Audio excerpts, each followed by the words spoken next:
Hello everyone, आप सभी का स्वागत है। आज के इस वीडियो में बात करने वाला हूँ बिहार लोक सेवा आयोग सहायक परीक्षा 2023 के बारे में। और इसमें आज देखेंगे मास्टर वीडियो में इकोनॉमिक्स को देखेंगे। और इकोनॉमिक्स से पहले मैंने हिस्ट्री और ज्योग्राफी का मैंने मास्टर वीडियो खत्म किया हूँ। हिस्ट्री को मैंने 20 मिनट में खत्म किया हूँ और ज्योग्राफी को 10 मिनट में। ठीक है, अगर आपने अभी तक नहीं देखा तो वहाँ जाकर 2 वीडियो देख ले। और आज बात करेंगे इकोनॉमिक्स का।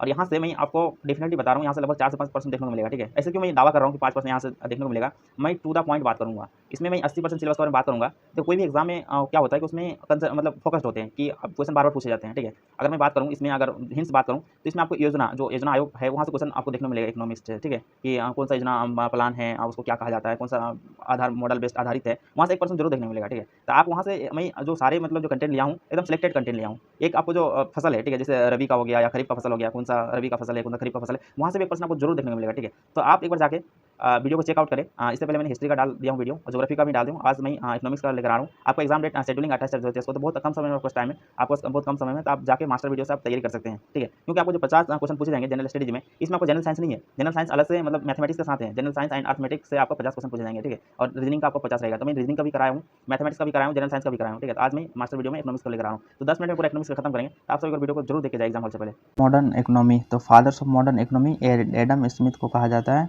प्रिंसिपल ऑफ इकोनॉमी मार्शल को कहा जाता है। इंडियन इकोनॉमी किस टाइप का है? इकोनॉमी आपको मिक्स्ड इकोनॉमी इंडियन इकोनॉमी को देखने को मिलेगा। यहाँ पे प्राइवेट सेक्टर और गवर्नमेंट सेक्टर है। क्लोज इकोनॉमी का बात करें तो क्लोज इकोनॉमी नॉर्वे में, सिर्फ नॉर्वे में पाया जाता है। क्लोज इकोनॉमी कहाँ पे? नॉर्वे में है। सीएसओ का गठन 1951 में हुआ था और 29 जून को सेलिब्रेट करते हैं हम सीएसओ डे। और 29 जून को हर साल मनाया जाता है आपका सांख्यिकी दिवस के रूप में इसको सेलिब्रेट किया जाता है। नेक्स्ट बात करें एनडीपी, तो net domestic product. Net domestic product क्या हो जाता है? अगर जीडीपी माइनस डिप्रिसिएशन, जीडीपी से डिप्रिसिएशन अगर घटा दोगे तो आपका नेट डोमेस्टिक प्रोडक्ट हो जाता है। कभी आपको फार्मूला पूछ दिया जाता है एग्जाम में। जीएनपी क्या होता है? जीएनपी आपको होता है gross domestic product, GDP plus यहाँ पे एक्स माइनस एम। एक्स क्या होता है? एक्स आपको बता दूं, एक्स होता है विदेशों में भारतीयों द्वारा आय। ठीक है, जैसे जो इंडियन बाहर में कमा रहे हैं, ठीक है, तो उसके द्वारा जो आय अर्जित मतलब कमाया गया पैसा आप भारत में वापस भेजेगा, तो उसके द्वारा आई एक्स है।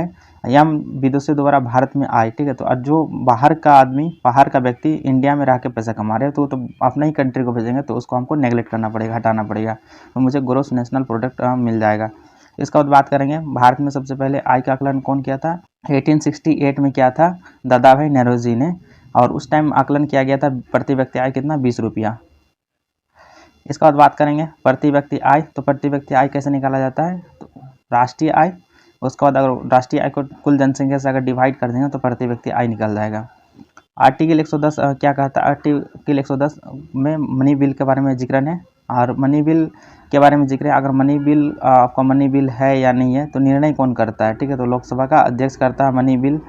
कोई बिल मनी बिल है नहीं, कौन उसका निर्णय करता है? लोकसभा का अध्यक्ष करता है। ठीक है, और अभी लोकसभा का अध्यक्ष होने वर्तमान में आपका ओम बिरला जी है। ठीक है, नेक्स्ट अगर बात करेंगे आर्टिकल 112, तो आर्टिकल 112 क्या है? बजट से रिलेटेड है। अब बजट का नाम यहाँ पे क्या 112 में दिया गया? एनुअल फाइनेंशियल स्टेटमेंट का स्टेटमेंट लिखा हुआ आर्टिकल में। 112 में एनुअल फाइनेंशियल स्टेटमेंट, बजट शब्द आपको देखने को नहीं मिलेगा। 117 आर्टिकल बात करें तो फाइनेंस बिल के बारे में, फाइनेंस बिल 117 में है। आर्टिकल 116 में क्या है? वोट ऑन काउंट के बारे में है। जीरो बेस्ड बजट सिस्टम सबसे पहले कहाँ पे? यूएसए में लागू किया गया था जीरो बेस्ड बजट सिस्टम। जनक पीटर ए पेरे। इंडिया में बात करें तो इंडिया में 1987 में लागू किया गया था। पहला अगर स्टेट पूछे आपसे तो कौन था? Andhra Pradesh. Zero budget based economy. ठीक है, जीरो बजट बेस्ड सिस्टम। पहला बजट 1733 में प्रोफेसर फिलिप के द्वारा ब्रिटेन में प्रस्तुत किया गया था। भारत में पहला बजट 1860 में 1860 में जेम्स विल्सन के द्वारा प्रस्तुत किया गया था। स्वतंत्र भारत का पहला बजट आरके पहला गणतंत्र बजट आपका जॉन मथाई प्रस्तुत किया था। सबसे ज़्यादा बजट पेश करने वाला मोरारजी देसाई, 10 बार बजट पेश किया था मोरारजी देसाई। इसका बाद अगर बात करेंगे जीरो बेस्ड बजट, तो जीरो बेस्ड बजट भारत में आपका कौन सा? आंध्र प्रदेश। डेवलपमेंट काउंसिल का गठन कब हुआ था? 1952 में हुआ था। अब इसके बाद देखेंगे योजना प्लानिंग कमीशन। ठीक है, तो अभी प्लानिंग कमीशन को मतलब हटा के आप कौन सा आ गया? आपका नीति आयोग आ गया। ठीक है, तो उसी के स्थान पर अभी नीति आयोग काम कर रहा है, लेकिन प्लानिंग कमीशन आपका गठन हुआ था 1951 में। और उसमें हर 5 वर्ष के लिए योजना बनाई जाती थी। तो उसमें 12 पंचवर्षीय योजना है, 12। तो देख लेते हैं कि क्या क्या, कौन सा पंचवर्षीय योजना में क्या क्या काम किया गया और किस मॉडल पर आधारित है। तो प्रथम देख लेते हैं, प्रथम पंचवर्षीय योजना 1951 से 1956 तक रहा। ये हेरल्ड डोमन मॉडल पर आधारित है। इसमें प्राथमिकता दिया गया था आपका एग्रीकल्चर डेवलपमेंट को, और इसमें जो काम हुआ था आपका भाखड़ा नंगल, हीराकुंड और दामोदर घाटी परियोजना का काम हुआ था, इसमें देखने को मिला था। दूसरा पंचवर्षीय योजना में बात करेंगे तो 1956 से 1961 रहा इसका, और इसका मॉडल किस पर आधारित है, पीसी महालनोबिस मॉडल पर आधारित है। इसमें प्राथमिकता किसको दिया, मतलब प्राथमिकता इंडस्ट्रियल डेवलपमेंट को प्राथमिकता दिया गया था। और इसमें जो कार्य हुआ था किसमें, राउर किला, भिलाई, दुर्गापुर, इस सब संयंत्र का गठन हुआ था। इसका बाद बात करेंगे तीसरी पंचवर्षीय योजना। तीसरी पंचवर्षीय योजना कब से कब तक हुआ था इसका 1961 से 1966 तक। इसमें प्राथमिकता दिया गया था एग्रीकल्चर इंडस्ट्रियल डेवलपमेंट में, और इसमें हुआ था हरित क्रांति, ठीक है। और भारत में हरित क्रांति के जनक किसे कहता है, डॉक्टर स्वामीनाथन को। और इसके बाद क्या हो गया था, योजना आकाश आ गया था। तो हाँ, 3 पंचवर्षीय योजना के बाद योजना आकाश कहाँ कब से कब तक, 1966 से 1969 तक योजना आकाश रहा। कोई चौथी पंचवर्षीय योजना, चौथी पंचवर्षीय योजना का कब से कब तक रहा आपका, 1969 से 1974 तक रहा, यहाँ पे 1974 तक रहा। और डॉक्टर गाडविल मॉडल बेस्ट पर आधारित है। इसमें प्राथमिकता क्या दिया गया था, स्थिरता के साथ आत्मनिर्भरता, कृषि तथा सिंचाई। और इसी टाइम 14 बैंकों का राष्ट्रीयकरण हुआ था, और इसरो का भी गठन हुआ था। इसरो गठन कब हुआ था, 15 अगस्त 1969 को गठन हुआ था। इसरो का वर्तमान में चेयरमैन कौन है, अध्यक्ष कौन है आपका इसरो का वर्तमान में, आपका सोमनाथ है, के सोमनाथ आपके वर्तमान में इसरो का अध्यक्ष है। नेक्स्ट अगर बात करेंगे तो इसके बाद 1974 से 1978 में मतलब 5वां पंचवर्षीय योजना का कार्यकाल रहा। इसमें प्राथमिकता किसको दिया था, गरीबी उन्मूलन, गरीबी हटाओ का नारा दिया गया था। कब, कौन सा पंचवर्षीय योजना में, आपका 5वीं पंचवर्षीय योजना में गरीबी हटाओ का नारा दिया गया था। योजना लाया गया था जनता पार्टी द्वारा 1978 में। तो आपसे क्वेश्चन पूछा जाता है कि रोलिंग प्लान किसके द्वारा लाया गया था, जनता पार्टी द्वारा 1978 में। इसका बाद फिर आपका योजना आकाश रहा, योजना आकाश 1979 से 1980 योजना आकाश रहा।